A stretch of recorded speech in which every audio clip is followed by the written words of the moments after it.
And thank you, Heather. I appreciate it. And sorry, I'm hearing some construction sounds. I don't have any control over that. It's bad timing. It was dead silent a moment ago. I'm speaking to you all from the Gavin Herbert Eye Institute, just around the corner from the JCC, where I've been a member for many years, and my two kids were K through 12 at next door at TVT. Now graduated from college, one and the other a senior in college. So again, we continue our happy membership at the JCC. So it's a pleasure and honor to be here speaking to you all. Again, I'm an ophthalmologist, as you heard. I'm a retina specialist, subspecializing within that. But I'm going to talk about the aging eye, and that means I'm going to cover cataract, refractive errors, macular degeneration, diabetic retinopathy, and glaucoma in the course of the next 25 to 30 minutes. But I want to have a lot of time left over for questions as well. And I do apologize for the humming that you may or may not be hearing. I certainly hear it in the background from some drilling upstairs. Our building is fantastic. If you haven't been here, the Gavin Herbert Eye Institute is spectacular, but we have, it's a 4-story building. The ground floor on a slope is operating rooms. The first floor is our clinic. Second floor is shell space. Third floor where I am is the academic center. So the shell space on the second floor is actively being built out because we're getting so busy. So that construction happens mostly in the night. It's supposed to end by now, but it seems to be going on right now. So anyway, it's my pleasure to speak to you all, and I appreciate the invitation. Let's try to advance. It didn't work, the advancing. Okay, so now it's not advancing suddenly. There we go. So again, we all know that life expectancy is growing. It's a fantastic thing. Actually, sadly, during COVID, there's been some drop off in that progressive growth in life expectancy. But coming along with life expectancy growth, which is a blessing, are the extended problems that come with aging. And so that's resulted in expansion of healthcare needs in America. And again, ophthalmology, for all that we take care of, I have infants that in the neonatal intensive care unit. I go screen premature infants. They're looking for retinopathy prematurity, but so we take care of people from birth till longevity, long life and old age and death. But we are fundamentally a geriatric subspecialty in many ways. The bulk of our patients have age-related diseases, including macular degeneration, glaucoma, diabetic retinopathy, and cataract. And you can see these kind of astonishing numbers over the last 15 years, the expansion in numbers of people in the United States. It's the baby boomer generation that is now gone from being young and carefree to now still aging and still in good health, but needing more care for their health as well as more eye care. You can see this is basically 150% increase over the last 15 years. And again, at age 80, the chance of having a cataract is about 70%, 60. I've seen this is a low number. It's anywhere from 68 to 75%. Macular degeneration, 35%, though depending on your definition, any little white spot in the retina, which is a hallmark of macular degeneration, that can be as high as 75%. We consider that more like a precursor, but still depends on your definition, and glaucoma is also very common. So the eye is this wonderfully complex structure, and as a result, we've subspecialized. So as I mentioned, I'm a retina specialist. That's the back 2/3 of the eye. The cornea specialist, that's that front wall, the clear window of the eye up here. That's the gross focus lens of the eye. Then inside the eye, the lens that's seen listed here is our fine focus. You can see these little fibers. They have to control the focus. So our natural lens inside the eye is our fine focus, and the whole goal of this focus is to bring light in focus onto the retina back here at the back of the eye. And the retina is like the film in the camera, the chip in the camera, but it's actually more than that. The capture cells, the photoreceptors, are the famous rods and cones. They capture information, but the retina is 10 layers deep, and there's other nerve cells stacked on top of that do processing information. And then there's an output layer, the retinal ganglion cell, which is the most superficial layer of the retina. And those retinal ganglion cells exit the eye through the back of the eye, not right in the center. The center is right here, the fovea. The macula is the general center, the sort of, this zone here is your macula, but the macula has its own center. The center of the center is the fovea, and that has a little dip in it. You can see that back here. But adjacent to that is the optic nerve that carries the signals up to the brain for more processing. So again, it's this wonderfully developed sense. It's our most significant sense. 1/3 of our brain is devoted to vision. It's really our most developed sense. And again, it's so again, just to review this, here's the cornea. This space in the front is the anterior chamber. filled with aqueous humor. This here is the iris, the wrinkled tissue. The hole in the middle is the pupil. Here's the lens. This space back here in the three-dimensional space is filled with vitreous gel, but the lining of this back 2/3 of the eye is the retina, again, the chip and the film in the camera. And the output layer goes out through the optic nerve up to the brain. So refractive errors in the eye, let's start there, is the most common thing. For many of ophthalmologists, their earliest experience with the doctor was their optometrist, and that actually leads many of them to become doctors and become into ophthalmology. So when you're nearsighted, to use the common term, that actually in the doctor speak, that's myopia. And I'll show you some drawings of that next. Farsighted means hyperopia.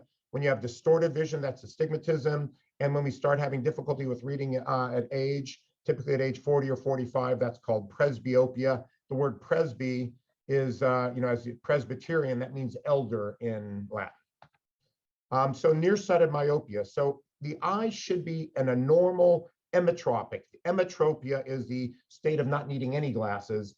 That eye is round like a ping pong ball. Myopia is actually axial myopia. That means your eye is a little longer than expected to very long. Those with high myopia have the eye that's the shape of an egg rather than a ping pong ball. And the point is that the light that comes into the eye is bent by the cornea, then bent by the lens, and it's supposed to come into perfect focus right here on the back of the eye on the retina. When the eye is longer, it comes into focus in front of it.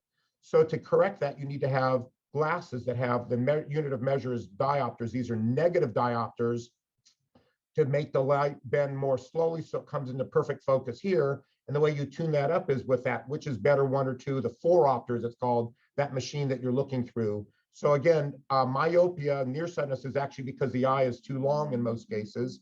Farsighted, conversely, the eye is shorter than expected, so the image tries to come into focus behind the eye. So you have to have plus lenses to move the image forward so that it comes into focus right on the retina. Now the astigmatism the distortion is more complicated in some ways. The front surface of the eye, the cornea, is supposed to be shaped, again, similarly like a sphere. But if you imagine that with astigmatism, that front surface is shaped more like a football. The axis of curvature north-south is very different than the axis of curvature going left to right, east to west. And so you have to correct your glasses, not just with the correcting the myopia and hyperopia is minus or plus lenses up front, the sphere. And then you have, I don't know if you've seen a refraction, but it's frequently minus 1.5 plus 0.75 at axis 130. That plus 1.5 at axis 130 is to correct for the astigmatism, a very common feature that many of us have. Presbyopia is a whole other matter. It doesn't have to do with anything, the length of the eye or the shape of the cornea. It has to do with the natural lens inside the eye that early on in life, throughout most of our first decades, you can look at a star, then you can hold an ant up to right in front of your eye and you can focus back and forth equally well on those. Over time, our ability to still see the stars exists still, but as we try to bring things in closer to our face, we don't start seeing them as well. So much so that part of presbyopia is we start holding our books a little further away until we start using reading glasses to bring that image in closer to us. So that is because the lens inside the eye, the fine focus, begins to stiffen up and it doesn't have the flexibility to zoom in all the way. It can zoom in part of the way, 3/4 of the way, but not all of the way. And again, that's the need for reading glasses, or sometimes, again, the bifocals for far and near down below, typically by age 45, but it depends on your underlying myopia. Those that are nearsighted frequently just take those glasses off and they can read just fine. So the need for reading glasses affects people at different ages based on their underlying glasses need. So let's talk about cataract. The most common surgery done in the Western world, that's the blurry vision. Number of Americans age 40 and older. Doesn't really happen to too many 40-year-olds. It's really more the domain of the 75-year-old. But the population that has it is 20 million plus patients, people of over age 80 have cataracts, fully half of the population. And the federal government spends $3.5 billion a year. Again, Medicare is the primary insurance to cover this because it tends to be a condition that is most operated on in people when they're over the age of 65 and they tend to have Medicare at that age. So what is a cataract? That lens that's inside the eye that I showed you on that schematic of the eye begins to start clouding, but it also starts stiffening. So it causes poor focusing and scattering of light. And again, most of the time it's a consequence of aging. The reason we sometimes operate on younger people is because sometimes UV light can cause it. Diabetes is a cause of it. Trauma, medications such as steroids can also precipitate cataracts. But generally speaking, it's the domain of people, over the age of 65, and realistically, it's mostly people over the age of 75. And again, what happens, it starts with blurring of vision. In the early going of cataract, your focal point changes. So you can actually correct through that for the first few years of a cataract by changing your glasses every year or so, because it's changing its focal point.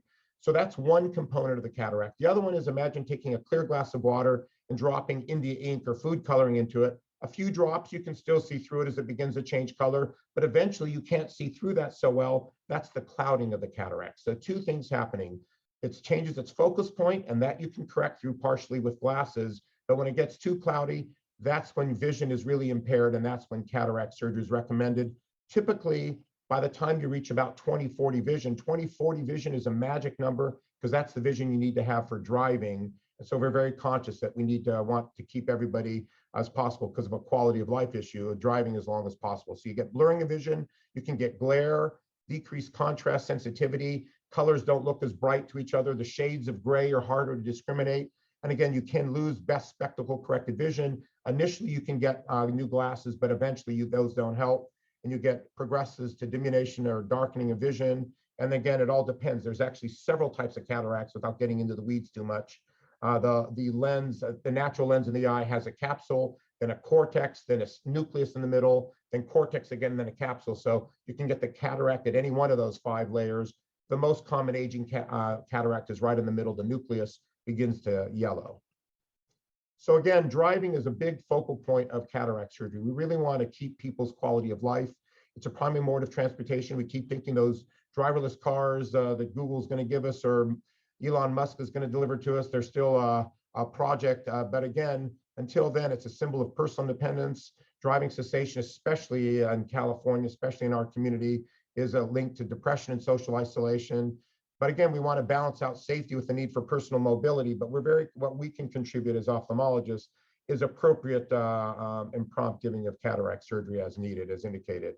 These are the sorts of issues that you can see facing the older driver. Reduced contrast sensitivity, you can see in the upper left, good contrast and kind of fading out. Most importantly, I want you to note that child right there next to the car that isn't so visible even on us in that image, let alone even less so. And that's, of course, everybody's big fear. Nobody wants to hurt anybody else when they're driving.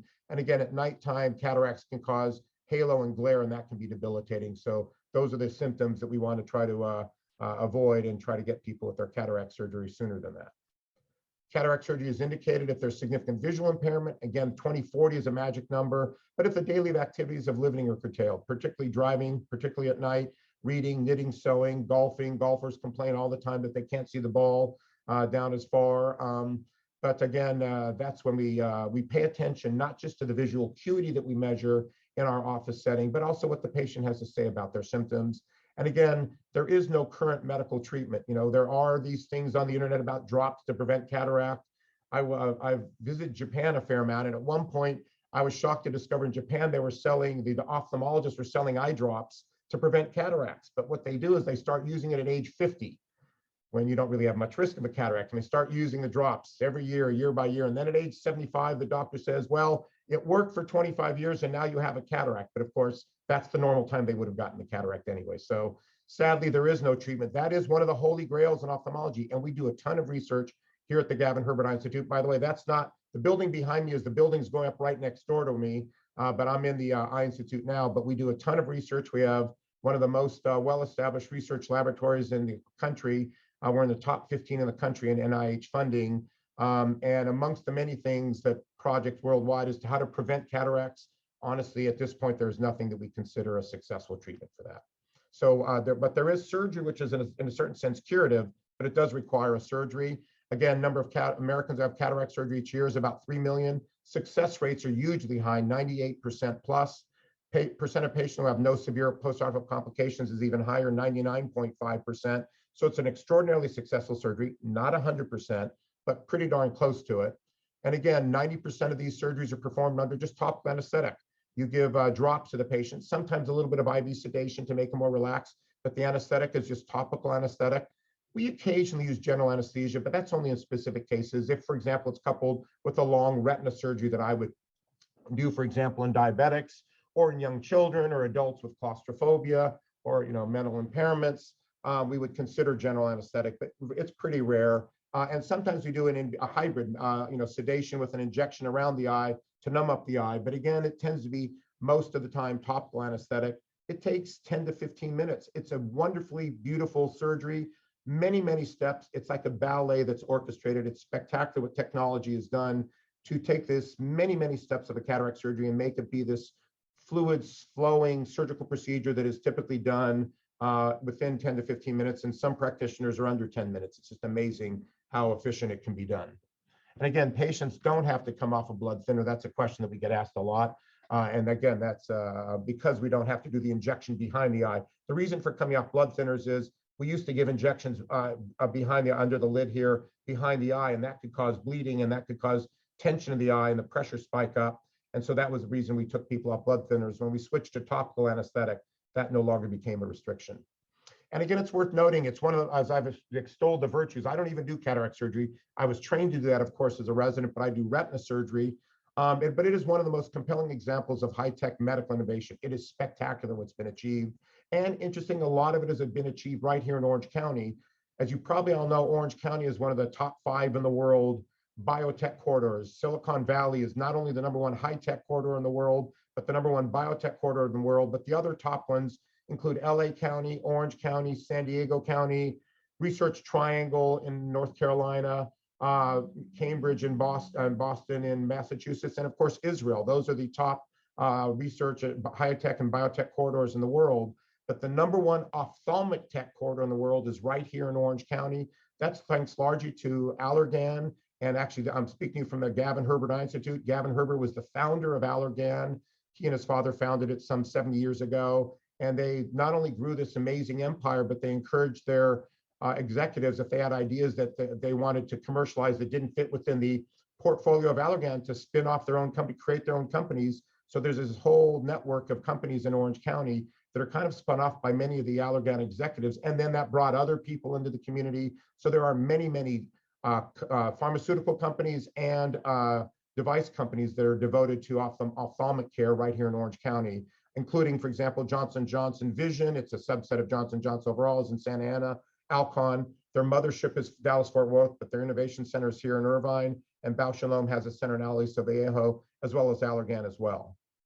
So let's talk about some of the other changes besides cataract surgery. Reversing presbyopia, it actually fits within the cataract portfolio, because what I'm talking about is the specialized lens implants that you can now get. Those come at a cost. When you do cataract surgery, you can get a free what's called monofocal lens.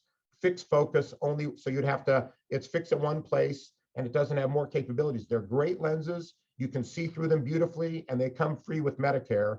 But when you do, but there are these new premium intraocular lenses that do a variety of things, which I'll get to in the next slide.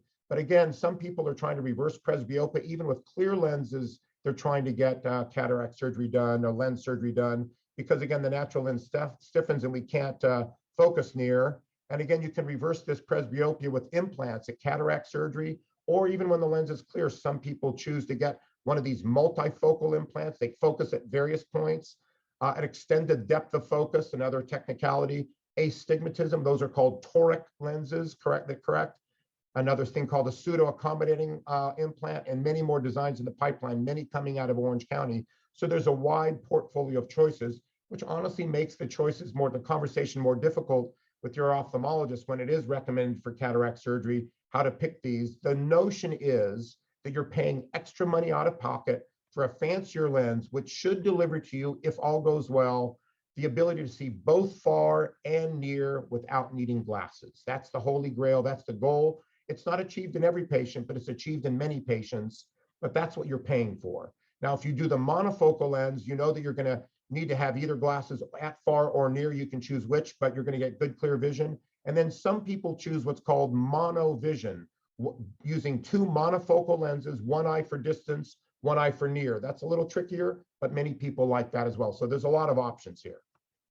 Again, there's the other thing that people ask a lot about is laser surgery for cataract surgery. And in fact, a lot of that was invented right here at UC Irvine. Ron Kurtz was one of our retina faculty, founded 2 companies, LensX for cataract surgery and Intralaser, which was for LASIK surgery for the flap, using what's called the femtosecond laser. And that can be used to cut the capsule, to soften up the lens, or to make more careful astigmatic lenses. So when you're getting that, there's two different ways you can make cataract surgery more fancy, getting the fancy lens, but also using the laser to do it. That laser technology was invented right here.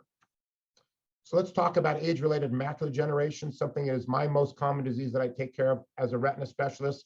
It's the most common cause of elderly visual loss. You lose, again, it's the macula. So the retina is divided, is the back 2/3 of the eye. It's like a dome facing you. If the person is in front of you, it's a dome that comes forward about 2/3 of the way of the eye. That whole lining of the back dome, the apex not up there, but straight back, is the retina. The peripheral retina, the side walls, ceiling, and floor, so to speak, correspond to the peripheral vision. The back wall, the center of the retina, corresponds to the macula. The macula is special for two reasons. One is it lines up anatomically. So when you're looking at somebody in the face and they're looking at you, you're using your macula. And secondly, the capture cells, the rods and cones, are more closely packed together in the macula. So you get more granular vision. That's the vision you use to read, write, drive, eat, look at loved ones' faces. All that function comes out of the macula. The peripheral retina is designed to see large objects in movement. So this is a disease state, age-related macular degeneration by its name. It's a degenerative condition in people over the age of 55, but every year of life, there's an increased risk of getting it, affecting their central retina, the macula. Again, advancing age is a risk factor. It's a disease primarily of Caucasians. Anybody on earth can get it, but the more lightly pigmented you are, the higher the risk. That's fair skin, fair iris, blonde hair, blue eye people get it more than darker skinned people, but everybody can get it. A family history can increase the risk. Smoking, not that there's too many smokers around here anymore, but that was an increased risk factor, as is heart disease. This is the back of the eye, the retina. This is when you take a picture of somebody and you don't use red eye reduction, the reason you get this glow back, that's kind of the pupil that looks so orange, that's because it's light bouncing off the retina at the far back of the eye.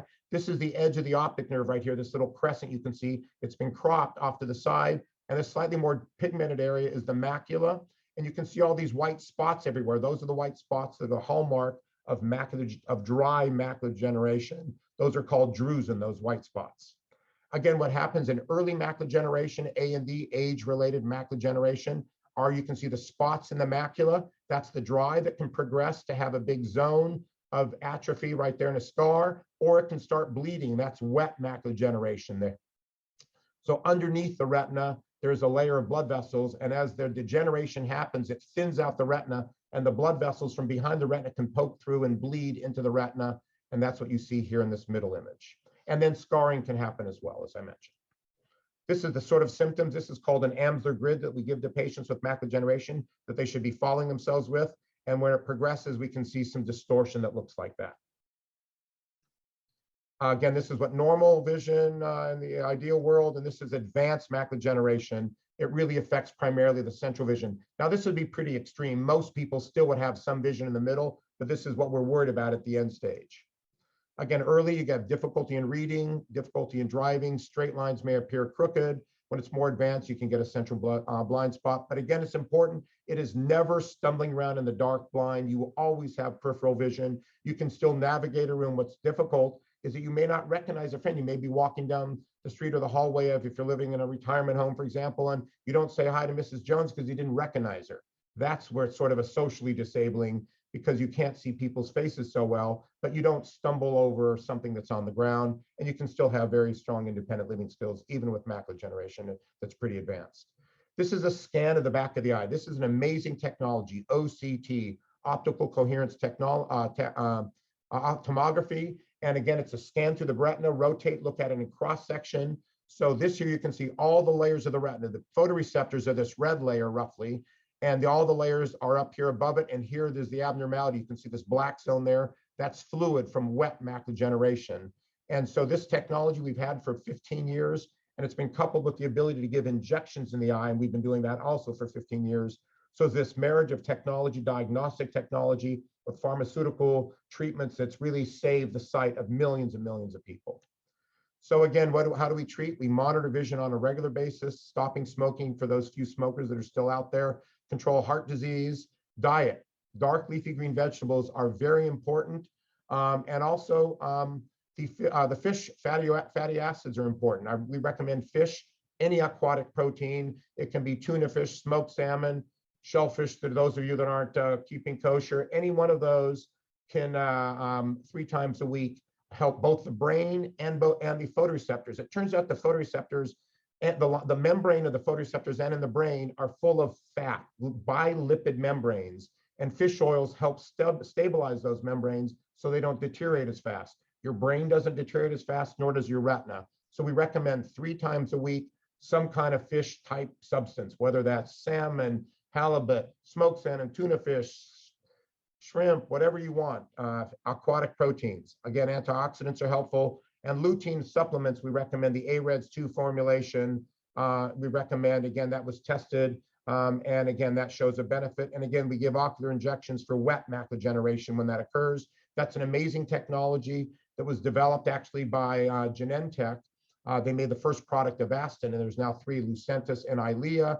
They're all inhibit vascular endothelial growth factor, and they stop the leakage of those abnormal blood vessels. And this is what it looks like.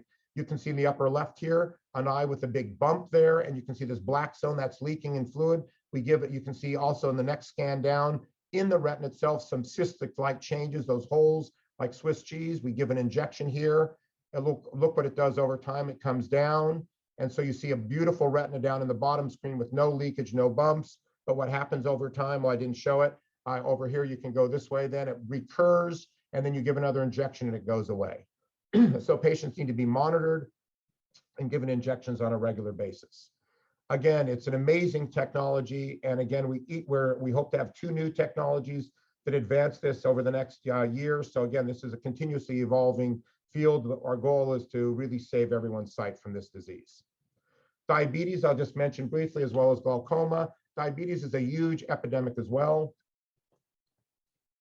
both because we're all getting fatter than we used to be, we're all gaining weight, and we're getting older. Both of those are huge risk factors, leading cause of new blindness amongst US adults aged 20 to 74. And it's a huge fear. If you ask diabetics, what's their biggest fear when they know all the risks about losing a limb and heart problem, all that, number 1 is going blind, and number 4 is eye problems. So it is an overwhelmingly big concern to diabetics. And again, diabetes is getting worse. Look at that map. And sadly, you can see where the diets are worse and where diabetes is getting worse. But this is what the map of change looks like over the next 15 years.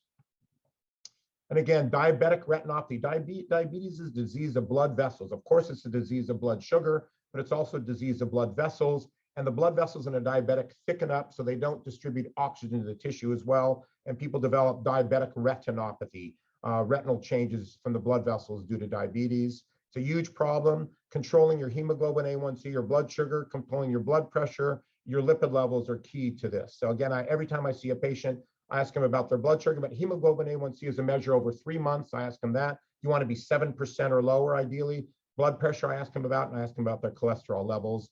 And again, this is to show those same anti-VEGF agents, Avastin, Lucentis, and Eylea, that we use for wet macular, we use for diabetic retinopathy. And this is the pivotal trial for Lucentis. We gave injections monthly, and vision went from here and climbed up the charts and stabilized thanks to the use of these injections. So that's been sight saving as well.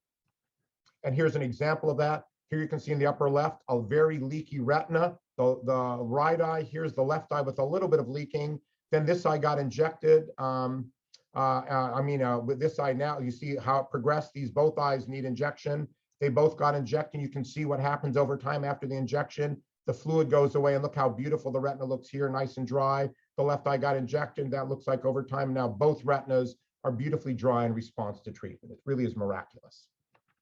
I'll close with glaucoma. It's classically called the sneak thief of sight, or the thief in the night, because you lose peripheral vision and you don't really notice peripheral vision sneaking away. It's pressure on the optic nerve that leads to loss of neurons in the optic nerve, and they tend to be the peripheral neurons first before the central neurons. You could, and with advanced glaucoma, lose even the central vision, but that is very advanced. Usually it's progressive loss of peripheral vision. Again, it can only be detected by eye exams until it's very advanced. And again, this is the notion. This is what glaucoma looks like. You see how dark it is in the periphery, still central vision is intact. And again, it's the second most common cause of visual loss in the elderly. It affects also preferentially, racially. African Americans have a much higher risk than Caucasians, but everybody's at risk for it. And again, early detection and treatment can prevent blindness, because again, it's not a reversible disease. We try to slow down the disease, stop the progression, but the damage that's there is not reversible. Again, the risk factors are high pressure in the eye. Again, race can be a risk factor. The older you are, the more risk you are to have it. A family history of glaucoma is a risk, as well as high blood pressure and diabetes. There's many, again, it's caused by a fluid that's created in the eye that bathes the eye. It has internal drainage channels, and those internal drainage channels start failing. And again, the pressure slowly kills the optic nerve. So there's two types of glaucoma: open angle glaucoma, which is the most common by far, and then angle closure glaucoma. That's the type of glaucoma that a lot of medications you take, it says there's a risk of glaucoma. That's the cholinergic effect drugs that causes angle closure glaucoma that we treat with a laser treatment, then it goes away. But the open angle glaucoma typically needs drops for a long time and potentially surgery. Again, the goals of medical treatment is to halt the visual field loss, prevent further optic nerve damage. We typically use medications to lower the intraocular pressure, and then we have you come in on a regular basis to check your optic nerve damage and your visual field test that we do in the office. And again, there's all these agents that exist out there. So there's lots of different drops. Timolol is the oldest one of these. Alphagan is one that was developed by Allergan here. Pilocarpine is another old one. Xalatan and Lumigan and Travatan are once a night, which are nice. Trusopt and Azopt and Cosopt, all these combination drops. There's a lot of different options. And then we also do laser surgery and filtering surgery when things get further, cyclodestructive surgery, and then displacement of drainage devices. Barfelt implant is one of the most common. George Barfelt was right here, chairman of our department. Now retired and sadly passed away recently. Trabectome, George Barfelt developed the trabectome, and the microinvasive glaucoma surgery, MIGS field, was invented also here at UC Irvine by Rick Hill, was the first inventor. And in fact, we still, every time an eye stent is implanted in somebody's eye worldwide, we get a royalty here to the university and to our department. So again, our department has been a font of entrepreneurialism and development. We've founded about 10 different companies that have been spun off to make different products. So again, not only do we have eye care for the elderly, again, I wanted to emphasize there's this decreased vision with age, common eye conditions affect the elderly. Many conditions are treatable. Our goal is to improve and maintain visual function. And we want to coordinate always your care between us, the ophthalmologist, and the primary care doctor. But again, we have a mission here at the Gavin Herbert Eye Institute, which is to develop tech programs and the technologies that I've alluded to and clinical solutions that enhance the visual health for patients in Orange County and even around the world through our technology we've developed. Again, we cooperate with other medical professionals, the vision care community, which is so robust here, and our own patient community. And again, we have board certified experts here. They're nationally recognized. They teach at national and international courses. We train the next generation of surgeons. Not only do we have a medical school here, we have residency and fellowship programs. We have expertise in all types of eye disease treatments and surgeries. And again, I've already referenced this, we're really at the center of innovations. We have many entrepreneurial faculty members. We have been involved directly in developing our own technology that have been commercialized and distributed to the world. And we also do a host of clinical trials, frequently pharmaceutical industry trials, also device trials, but also many trials of our own creation as well. So with that, I want to thank you for your attention and glad to address any questions. And I'll stop sharing.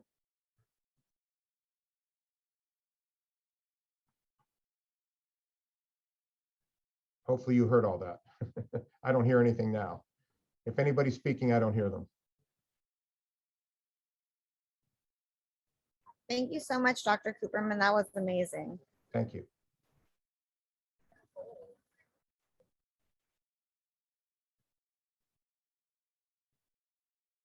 So who's going to lead us in prayer? No, in questions? If there are any. I see a question in the chat. Heather, do you see it? I see one here.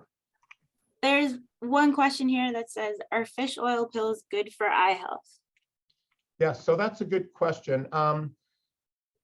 We've done a lot of research. The whole field of fish oil pills, and I'm going to answer that in two ways, because the reason there's two types of fish oil pills, quote unquote. There's the omega-3s and fish oil. And fish oil, we thought we were giving it because it was high in omega-3s. But the whole field of omega-3 supplement is a little bit in disrepute now. We thought it was good for your heart. We thought it was good for your eyes. But then when we tested omega-3s specifically, we didn't see the benefit. We saw it from the dietary. If you eat fish, which has a lot of omega-3s, that's, fish oil is full of omega-3s, you get the benefit. But the omega-3 themselves don't seem to be. Now, fish oil is a little different. It hasn't been tested as well. When we did the age-related eye disease study, we looked more at omega-3s rather than the fish oil. I suspect that fish oil pills are probably fine, but the best is still eating the fish if you can stomach it. Some people also fish oil. Some people like the fish oil pills. Sometimes that can give you fishy burps. But fish oil is probably good. We know that the omega-3s are in question right now. I don't have a comment one way or another, except I used to take omega-3s and I stopped taking them because the benefit is cloudy. I make sure that I eat fish 3 times a week. But fish oil pills are probably good for you. I see a comment from, does everybody see these from Sabrina? Multifocal resulted in monofocal. So Sabrina, Miss Dime, I hear you. That's the trade-off.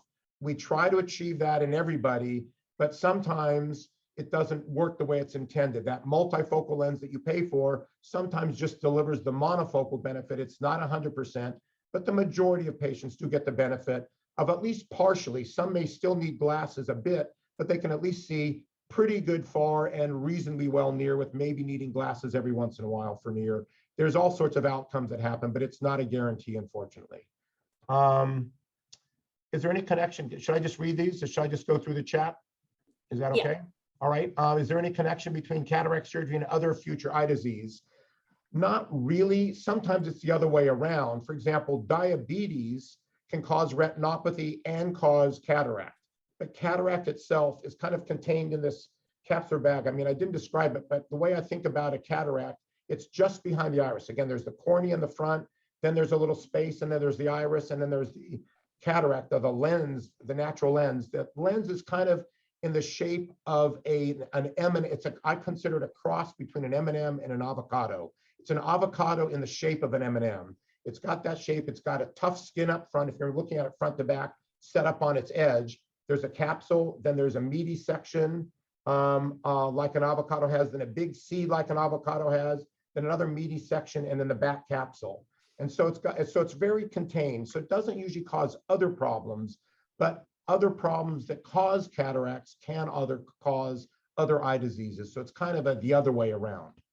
I see somebody's raised their hand, but let me answer one more question. Oh, albinism. Albinism is super complicated, but it's an amazing disease. Albinism is a lack of pigment, and where pigment is critical in our eyes is the iris. The iris, whether it's a blue, brown, or gray, no matter how much color the iris has, there's enough pigment in the iris that it only allows light into the eye through the pupil, like an f-stop on a camera. What happens in albinism is that the iris, that allows light to be in the focus onto the retina, that pupil. With an albino that has limited pigment, the iris no longer blocks light. So light comes in and scatters all over the place inside the eye. And so it leads to a lot of poor vision or scattered images, and it's hard to develop. So the macula that I referred to, that central vision, the macula, I alluded to the fovea. So there's a macula, which is this central vision, but the macula has its own center, the fovea. That fovea doesn't develop properly in an albino, so they tend to have lower, reduced vision. It's a challenging disease state. I'll ask one more question before I go to the raised hands. Are there any treatments for scarring post-retinal detachment? So that's a problem that I try to deal with. There's also scarring after macular degeneration. I showed you a picture of a scar. Right now, the retina is so thin and delicate and lacy, and scar tissue is so strong that we don't yet have a treatment for that. We are looking at what are called fibrolytic agents. Fibrosis is scarring. And at this point, there's a big field of research in that, but nothing yet. It is definitely a field in research, a field that we're working on, but now we're not there yet. Stem cells will be part of that cure, but also anti-fibrinolytics would be important. I'm going to go to the raised hands I see. Rina Yusuvova, if you can unmute her, or how do we work that? I don't know how to unmute. Here we Can go. you unmute yourself? Do you know how to do that? Are they allowed to unmute, Heather? I've asked her to unmute. So we have to give permissions to unmute. There we go. Rina, you're unmuted now. Okay, thank you. Yeah, after my cataract surgery, I just developed like sensitivity to sun and driving at night. It's it's a halo and just a glare from the cars. So I can drive at night. I don't know, just is it any recommendations that can be done for that? Because Yes, so Rena, it's sensitive. that can be a consequence of cataract surgery. Can you tell me what sort of lens implant? Was it that multifocal lens or a regular monofocal lens, if I may ask? It's a regular, and Regular one, I had right, capsulotomy after that. right. So again, that back surface, remember that M&M that's vertical on edge. A lot of times after you do the cataract surgery, they do a laser to the back surface, the YAG capsulotomy. So you have the clearest type of lens. One of the downsides of the multifocal lens is that it can cause halos in some people because of all those rings. But you have the smooth, clear monofocal lens that has a lower risk of halos, but it still has a risk of halos. How long ago was your cataract surgery? 4 years ago. Okay, so yeah, sometimes it's in the early going and then it gets better, but at 4 years, it's pretty stable. I don't know. I mean, there's not a lot of good options, unfortunately. Sometimes people have those lens implants removed and try a new one. Frequently, the problem recurs. It's not, the technology is very, very good, but it's not perfect. And unfortunately, you're one of the people that has a known complication of cataract surgery with those halos. I would have that discussion with your ophthalmologist to see whether replacing your lens implant should be considered. What about nighttime glasses? Somebody recommended for me. I mean, you can try them, but we're always worried about nighttime glasses. You need to have as much light as possible, but it's worth a try, but be cautious and careful. Sometimes it may stop the glare, but it may stop your vision too. Oh, yeah. So be careful. Yes. Yeah, I got it. Thank you. You're very welcome. I'm going to go, nope, I see 2 hands up. I'm just going to mention the 2 names. Susan Levine first, and then Lainey Friedman next, okay, in that order. Susan, you're first. Thank you, doctor. The question is, how would we obtain a referral for a specific problem at UCI? Well, our phone number, I posted there. It's a super easy phone number. We're at UCI, as you said, and what do we want you to see? 2020, and that's our phone number, UCI 2020. So when you call into the call center, if you specify your problem, they have what's called a help screen, and they can read through based on what you tell them, and they'll direct you to the right service, meaning we have the cornea cataract service, we have the glaucoma service, uveitis, which is ocular inflammation, retina, pediatric, it goes on and on. That's most of them. Thank you very much. Oculoplastics. So that's how you would do that. Thank you. Lainey, you're muted still. Somehow you've got to unmute yourself. Lainey, can you unmute yourself? There we go. Okay, Perfect. thanks. Got And it. I really don't have a question. I have irritated eyes all the time, especially my right eye, but that's, So your irritation, it can be a million different things, but I also get that a bit. The most common cause of irritation is dry eyes. It's a huge problem. All of us suffer from it up to a certain point. We treat it with eye drops. It's weird. So the irritation can manifest itself in so many ways. Ironically, it can be excessive tearing, and people look at me like I'm crazy when they complain of excessive tearing. I say, use these eye drops. They're like, what do you mean? What happens is, it's the human anatomy is biology is so wonderfully complex, but the cornea is this amazing window into the retina. So to keep that window clean, we have our lids, which are like a windshield wiper. So to make the windshield wiper work properly, it's not the muscle movement. We have to make sure it's properly lubricated. And there's 3 different glands that control that: a mucus gland, an aqueous gland, and an oil gland. And if they're not in harmony, if there's too much mucus or too much aqueous or too much oil, then the sheeting of mechanism of the tear film that's supposed to come across your eye every time you blink doesn't work properly. Sometimes, so that results in irritation of the eye, and that can be manifest as a dry sensation, or sometimes it's manifest as reactive tearing, where suddenly your eye starts tearing in response to the irritation, but it's not the healthy tearing, it's just excessive tearing. And so when you put eye drops in, that restores balance. And I don't have any particular preference, but there's all these ecosystems of eye drops. So every brand, like Systane is the most common one, goes from the most, the preservative-free version, the one with preservative with a dropper bottle that you can reuse, to slightly more viscous. Instead of it being aqueous, it can have a little bit of methyl cellulose. So when you put the drop on your finger, it feels a little slick. Then it goes to even more viscous. Then it becomes to a liquid gel. Then it becomes to an actual gel. Then it becomes to an ointment. So there's this whole ecosystem. And the same is true for Optive, for Gentile Gel. Each brand has its tiers. So you can march your way up. And then beyond all that, there are the therapies, which are Restasis Right. and Xiidra, neither one of which is a great product, but they're better than nothing.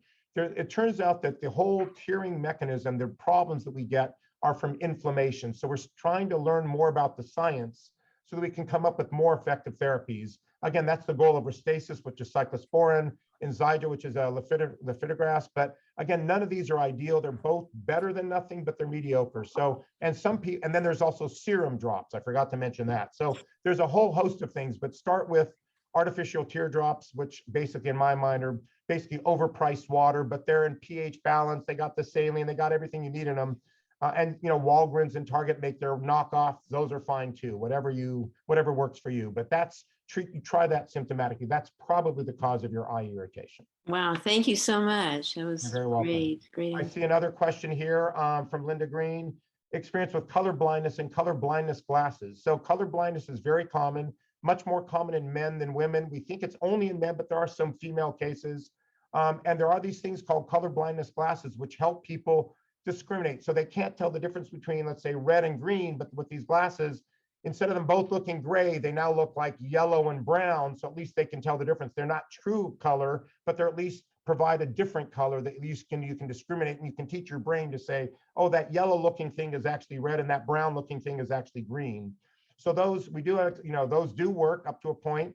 A lot of people a lot of men in particular that are colorblind. I mean, men all use it a little help in dressing, but have their socks color coded, their ties color coded, all those things to adapt to this.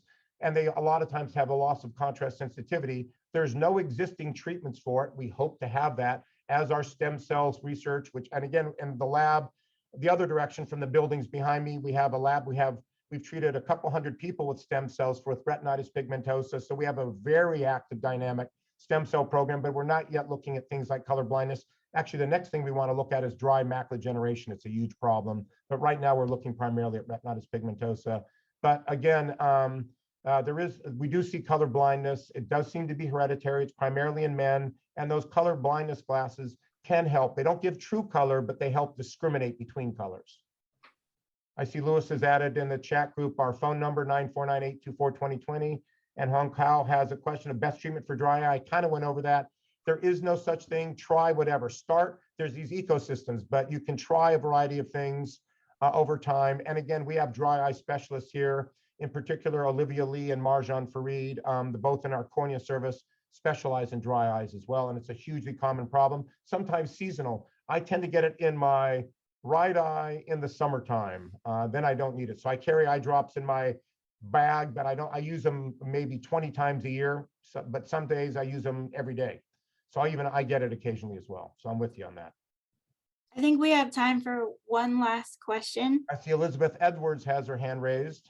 And Susan has her hand raised too. Yeah, did you raise it again, or did you never take it down? I answered Susan's question, and Lainey as well. But if you got another one, but let's go to Elizabeth, who I've not answered any questions from. You're now muted, Elizabeth. You were unmuted for a second. We don't see your camera, but we can hear your voice. Okay. Are those vitamins that you take really effective for macular degeneration? So let me specify that. So thank you for asking that question. So all of us together contributed to that study because we're taxpayers. And so that was a study funded by the National Eye Institute. It was 5,000 people studied over a 7-year period, meaning it was a 5-year trial, but it took 2 years to enroll everybody. And when the last one was enrolled, we followed them for another 5 years. And there was 2 different trials, AREDS 1 and AREDS 2. And it was designed by those of us that were skeptics, humbug that vitamins would help your eyes. We thought it was a load of nonsense. And lo and behold, it worked. It reduced the risk of progression from dry macular degeneration to wet macular degeneration by 25%. And then when you took into account the other things, there was some dietary intake surveys. Those that were eating a lot of fish and eating a lot of dark leafy green vegetables got additional benefits. So it's like a 50% risk reducer if you already had what's called intermediate macular degeneration. If you have very early disease, there may be a benefit, but we just don't know. We didn't study for long enough. So when you're diagnosed with what's called intermediate age-related macular degeneration, which is a very broad category, but it's more than just a few little of those white spots. When you have enough of those little white spots, the drusen, then you enter that category and you stay in that category for a long time, then yes, that is an absolute benefit. Now, the second study, the AREDS 2, now then reduce the amount of zinc, because zinc was very high in the first study, and we worried that some people had zinc toxicity. So the AREDS2 lowered the zinc levels, and then and also zinc increased the risk of lung cancer if you were a history of smoking. So we lowered the zinc levels, and then we looked at lutein as well, and we also looked at omega-3s. And the lutein was beneficial, but the omega-3 did not help. So the new formulation has some lutein in it, reduce the zinc level. So that's what the AREDS2, the age-related eye disease study, that acronym AREDS, AREDS2, that's also called Preservision lutein. AREDS2, again, Bausch and Lomb provided the vitamins. So that's why I recommend Bausch and Lomb, because that's the ones we studied. Any big brand would be good. I'll mention one last thing before we sign off. A lot of people have off-label brands. The trouble with nutraceuticals overall, that whole field of vitamins, is there is no regulatory oversight. They can say there's anything in it and nobody is there to keep an eye on them. The only thing that's keeping them honest is their own honesty, or if they're a large corporation that has a market capitalization and stock value. If the word came out that Bausch and Lomb or Alcon was lying about the amount of lutein they put in their vitamin pills, they would lose billions of dollars in lack of credibility. So that keeps them honest. So I tend to recommend the name brands, not going to Mothers, even though I like Mothers and I like all these other brands. I probably trust Costco. Who doesn't trust Costco, right? But Bausch and Lomb and Alcon is what I tend to recommend. I don't consult for either one, but I don't.